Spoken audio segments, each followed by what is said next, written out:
দর্শক, এই মুহূর্তে জাতীয়তাবাদী শ্রমিক দলের জনসভায় কথা বলছেন মির্জা ফখরুল ইসলাম আলমগীর। আমরা সেখানে যুক্ত হচ্ছি।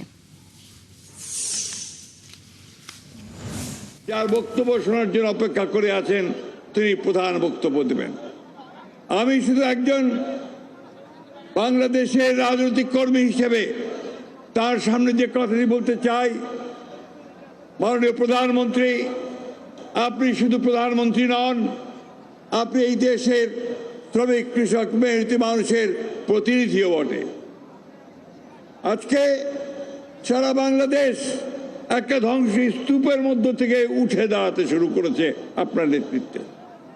আমাদের কৃষি ধ্বংস হয়ে গিয়েছিল, আমাদের শিল্প ধ্বংস হয়ে গিয়েছিল, আমাদের ব্যাংক বিমা ধ্বংস হয়ে গেছিল, আমাদের অর্থনীতি একেবারে তলানিতে চলে গিয়েছিল মাননীয় প্রধানমন্ত্রী। আজকে শ্রমিক শ্রেণী যারা সবচেয়ে বেশি অবহেলিত বঞ্চিত এই সমাজে, তারা সবচেয়ে বেশি আঘাতপ্রাপ্ত হয়েছে। অথচ এই শ্রমিকেরা সব সময় পরিবর্তনের জন্যে তারা প্রাণ দিয়েছে এবং আজকে এই দিনটি হচ্ছে সেই রক্তে লালে ভেজা মে দিবস। আমার মনে পড়ে এই অফিসের সামনেই আমরা যখন সম্ভবত আমার 22 সালে 7ই ডিসেম্বর 10ই ডিসেম্বর আমাদের সভা করতে দেওয়া হবে না, 7ই ডিসেম্বর যখন আমরা এখানে সবাই সমবেত হয়েছিলাম, যখন পুলিশ আমাদের বাধা দিচ্ছিল, সেই সময়ে পুলিশে অতর্কিত হামলা চালায় প্রথম যে শহীদ হয়েছিল মকবুল, একজন ওয়ার্কশপের শ্রমিক বন্ধুগণ। আমি এই জন্য এই কথাটা বললাম যে আমাদের এই ফ্যাসিস্ট বিরোধী আন্দোলনে অসংখ্য শ্রমিক প্রাণ দিয়েছে।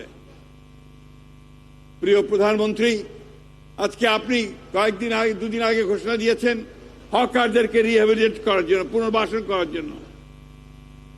আমরা অত্যন্ত আনন্দিত হয়েছি, কারণ এই মানুষেরাই ছিল আমাদের অগ্রসেনানী আমাদের লড়াইয়ের মধ্যে, মাননীয় প্রধানমন্ত্রী।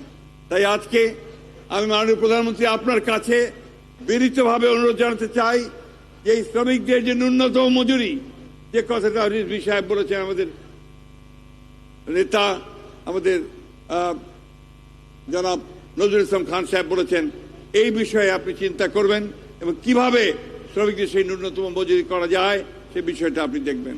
এবং বাংলাদেশ জাতীয়তাবাদী শ্রমিক দলের জনসভায় কথা বলছিলেন মির্জা ফখরুল ইসলাম আলমগীর। আমরা সেখানে খানিকটা যুক্ত ছিলাম।